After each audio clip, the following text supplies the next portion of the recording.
You're listening to the Money Mike Syndicated Radio Podcast, and we're talking Jets. Aaron Rodgers in the New York Jets. That's right. He's back. He's shining. He's ready to roll. And you're talking about the New York Jets, Woody Johnson. Your man is back in the saddle, and it's time to saddle up. But we're talking Jets. I'll be a listening device. Aaron, how confident were you that you guys were going to go to the field and score when you went in for that last drive? I'm always confident we take the field, we're going to score. Now, it doesn't happen every time, but yeah, I mean, we had to make a couple plays there. G did some, squirrely stuff down the field, made a great adjustment. And then Mike, gave him a chance on the ball, and he came down with it. That was nice. So those are two big plays. And then we blew a hole open on the right side to put it in. Here's what we got. We got Aaron Rodgers back in the saddle again. And as I said before, this was something that was destined to happen. It wasn't something that was going to be ignored. You're talking about Aaron Rodgers, 4-time MVP. You've done this a little bit. What does first win as a Jets mean in uniform for you? Technically my second. We all know that. Somehow that first one counts. 4 important plays. Well, I don't know if they count on that, but it feels great. Been a long time coming. I was telling Evan, in the postgame on the field, I hadn't had that in a long time. Being able to have that interview on the field after the game means you won, means you played halfway decent. So good to get a win. These are kind of the games you look back on late in the season. You're thankful that you won these because if we want to be a great team, we got to win in these type of environments against teams like that. And I know the media kind of jumped out there and tried to get ahead of the gun. We haven't seen Rodgers in a couple years. Here's the deal. Okay, he's the same player I watched in high school here in Chico, California. Same player I watched at Butte College. Same player I watched at Cal. Same player I watched at the Green Bay Packers. And now he's going to be the same player that you're watching there at the New York Jets. Now, here's what you got, Jets fans. You're going to win ball games. You better saddle up because you're going to win ball games that you're not used to winning. And that's okay because that's what the Jets fans been waiting on. And I'm going to tell you, you earned it. You respected it. Woody Johnson, he had a $60 million a year coach last year. What about Braylon, yeah. He's, what we saw in training camp. He just had more opportunities today. I thought it was a super athletic play on the screen to get in the end zone. And then, we checked a run into a nice side on the right side. And not sure the tight end was, but it felt like Morgan and ABT opened a hole, and then he just needs a little bit of space. He's so big and strong. Just can't tackle him high. So really proud of him. He's a great kid. He cares about it a lot. And, happy he got some plays. So in Rodgers' mind now, let's fast forward it now, and let's take it to 20 years, and now guess what? He's back with the Jets. But the look is in his eye, and I'm telling you, folks, the look is in his eye. Now, what am I telling you when I say Aaron Rodgers, the look is in his eye? I could see it a mile away. And I know a lot about the family, and I know Rodgers, but, I don't know him personally, but I know him through the NFL. He's got the same look that he had when I was up at Soldier Field, and we walked in there, and I talked to him and during the press conference pregame, and it came across a preparation. You're talking about a man that prepares to play this game unwillingly. There is no clock. There is no time limit. And he focuses in. And when you get somebody who is bucking the system but also can focus in. And when I say focus in, when you talk about Aaron Rodgers, here's what you got, folks. He called you the conductor. Just talk about this. You talked about your calming presence. Just why is that important? Just when you're in a situation like that. Just a lot of times people freak out. You got to be the calming force in there, and you can see it in their eyes sometimes. But I feel like all game, we were frustrated at times, but never got down on each other. Felt like we were, real supportive and positive, even though we were frustrated. Not getting G. I was frustrated not getting G enough balls, and we didn't run the ball very well. Like the first, 2.5 quarters, I think. So we just, we stayed confident and. Defense came up with a couple really big plays in the first half to keep it a one-score game, The touchdown in the second half, first drive was important for confidence. You're going to know every defensive player on every team by name. He could tell you across the board who's starting here for the Ravens, who's going to be over there on the San Diego Chargers, who am I going to face against the Denver Broncos, because that's what you're looking at. And you got to just fight fire with fire, right? Because when you fight fire with fire, what do you get, New York Jets fans? Jets, you've earned it. And when you get a guy like Aaron Rodgers going to be your QB, look at what you got. You're going to punch it up here in passing yards. You got 343 in a couple games, folks. You got to put this thing in perspective, right? Because you're looking at it and saying, well, wait a minute, Mike, that's not a lot of yards. That's not what the game is all about. If you look at it here at the stats and you go through, you look at it, he's played 2 games, 31 of 51. He's got 60% of his passes he completed, right? 343 yards, 6.7, 171 a game, 36, got 3 TDs, 1 interception, took 3 sacks, okay? And you got to look at a 92.2 rating. Now, he's building up on this because when you get to the Jets and that way, you were just talking about, to answer my question, you are very much preach being patient, don't panic, be calm, the relax thing, all that stuff from a few years ago. A long time ago. I know, it's still good to refer to it. Yeah, I don't mind. Is there, was today to some degree a bit of a microcosm of that whole vibe, so to speak, that you try to? I think so. Again, these are really important games late in the season when you're trying to get in the playoffs. You're looking back. It was a hot day, short week, very good defense. We start off really slow, but finding a way to win. That's what really good teams do. Now great teams, when you're up 14-10, you block a punt and you score a touchdown to go up 2 scores. So we're not quite there yet. But good teams can close out games in tough environments, and we'll be really thankful for this one, I hope, down the road. Jets and the Jets, okay, it's a different game, right? He's going to bounce this thing around, and when he bounces it around, you got to look at the schedule, and you got to say, okay, what's going to happen? How's this going to all work out? When you get to the Jets and Aaron Rodgers, I'm telling you, Robert Saleh's a perfect coach, former 49er coach, coaches defense. So he doesn't have to walk into the offensive meetings and wonder what's going on with him and Hackett, the offensive coordinator. You got 2 peas in a pod. They know the game. They're getting their opportunity, no different than Tom Brady did with Tampa Bay. And obviously Peyton Manning did with the Denver Broncos. You got complete autonomy to run this offense as you see fit. And you're not going to go in there, don't get me wrong, doing a good job bringing it together. You're not dealing with Jordan Love. Okay, that's the Packer. You're not dealing with LaFleur, the head coach. You're not having things change. You're getting the call what you want. On the Brees touchdown, obviously he split wide on a linebacker. Did your eyes light up when you saw that? Did you expect that guy to be on him, or how did that evolve? I'll tell you exactly how it evolved. I screwed up the clock, and we called timeout. And Brees comes over and goes, "Hey, throw me a go ball if there's a backer out there." I said, "Okay." That's basically how it went. So he split out there. They walked the backer out there. And I dropped back and looked inside for a second. And by the time I looked to him, he was 3 or 4 yards past him. I kind of didn't throw the best ball, but even a nice catch. And for the life of me, I'll tell you this, folks. With Aaron, here's the deal you got to understand. That Aaron sees a lot of different things on that defensive end. Him and Brian Urlacher, Hall of Famer, used to go at it, man. The cat calls they would make, the dummy calls they would make. So the AFC West, there's a new sheriff in town. There's a new sheriff at quarterback. That's Aaron Rodgers. The process of getting this offense to the level you feel it needs to be the kind of team you want to be. Where do you think you are in that process? Early in the process, unfortunately. We haven't put it together. We have some times in games where we're moving it pretty well, but we just haven't been consistent enough in the passing game or the run game. I predict that he's going to get about 5 to 7 wins.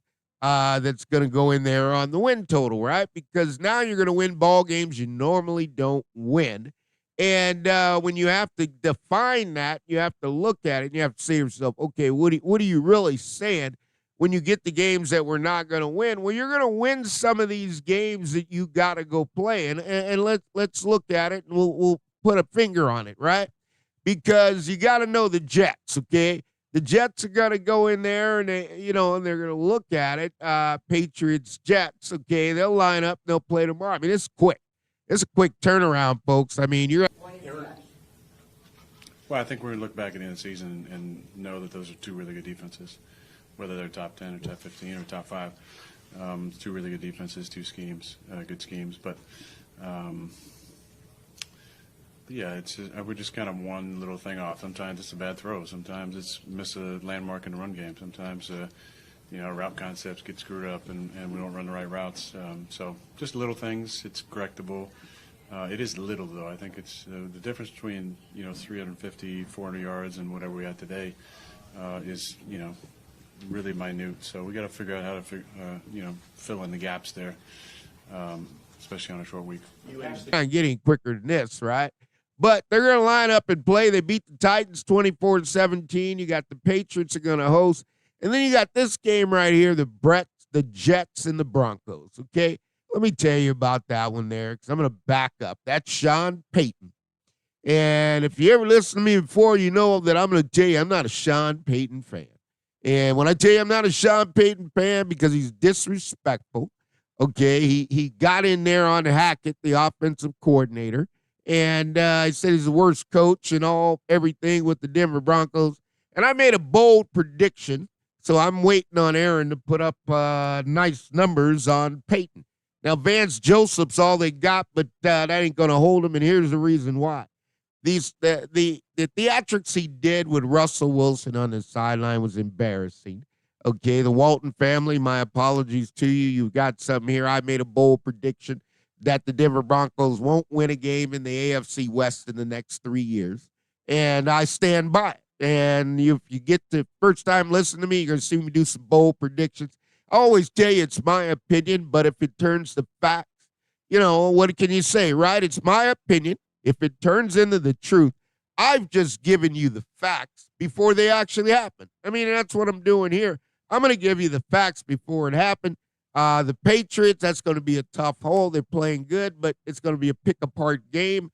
Aaron's going to pick you apart. That's what he does, okay? The pass that you completed to Garrett kind of down that right side, is that a chemistry thing there? Something he saw? That's a 5 is really good.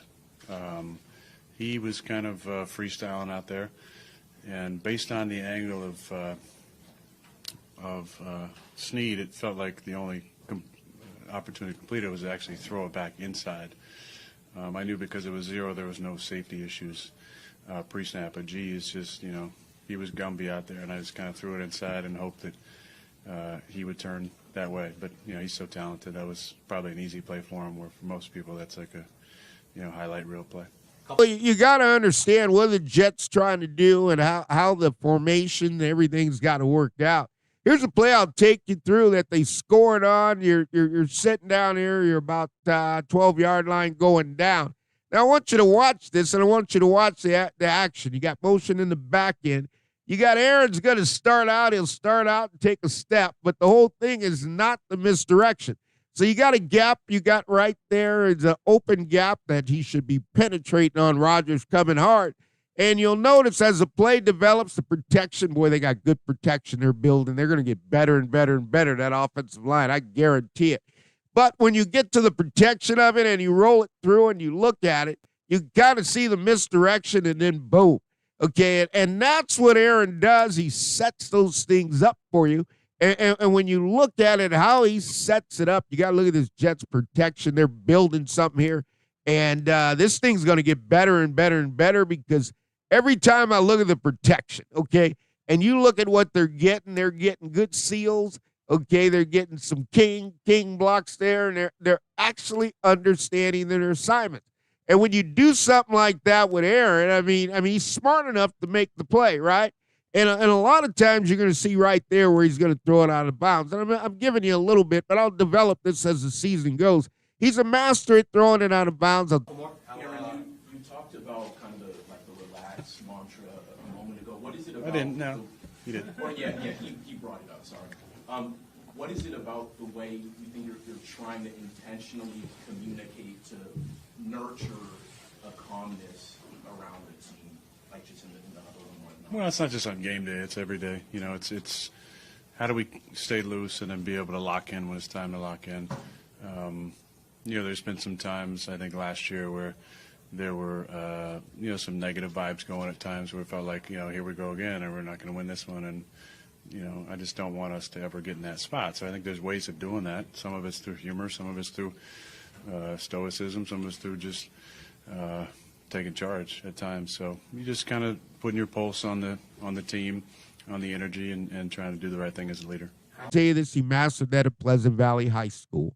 I had an opportunity to see him there, and then he went over to Butte College, and it was a fortunate incident. I got an opportunity to join Craig Risby, Butte College. Just lost his other Hall of Famer, Larry Allen, played for the Dallas Cowboys. But I had an opportunity to be in that year at Butte before he went to Cal, and I saw him at Cal. So all of these things worked up to the NFC Championship game where I saw Aaron Rodgers win the Super Bowl.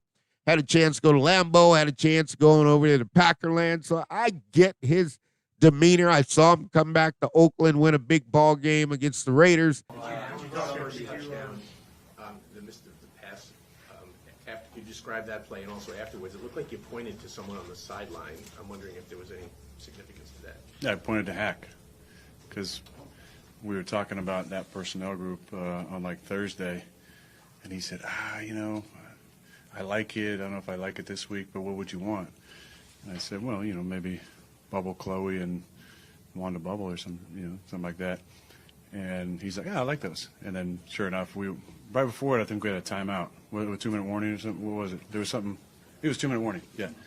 And I came over and we had like 2 plays we were mulling over, and that was one of them. And I said, what about that one? He said, yeah, let's do that one.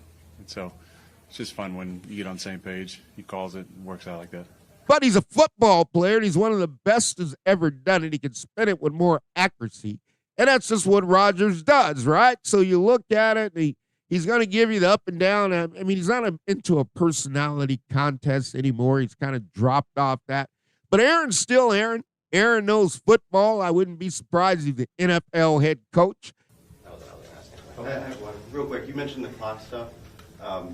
Yeah, that was embarrassing. What was it wasn't the only play, so what was the issue behind that, and how are you going to fix it? I got some excuses for sure, but they're not very good.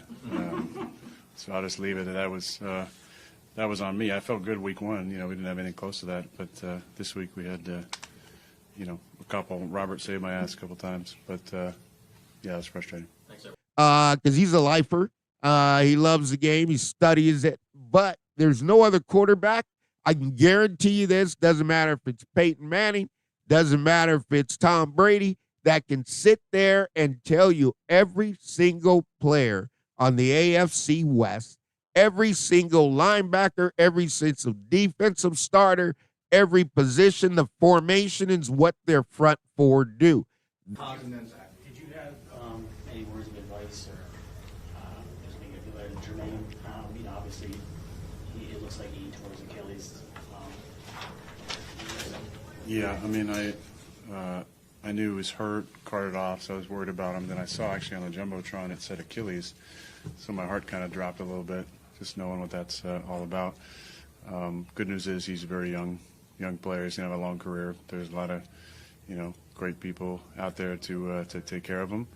I'm a little biased with Dr. Elatrosh, but yeah, we briefly talked, but I just hugged him, told him I loved him, and told him I was sorry. He's handled it a lot better than I did so far, but yeah, it's going to be a big loss for us. Aaron's not going to change. He's a champion, Super Bowl champion, Super Bowl MVP. And this is the Jets, the Jets, the Jets. He's back in the saddle. You got your man. And I'm going to tell you this, Jets fans, you're going to win a lot of ball games because that's just what he does. And he understands the NFL better than any other quarterback in the AFC West and any other quarterback in the NFL. So you stay tuned. This is the Money Mike Syndicated Radio Podcast.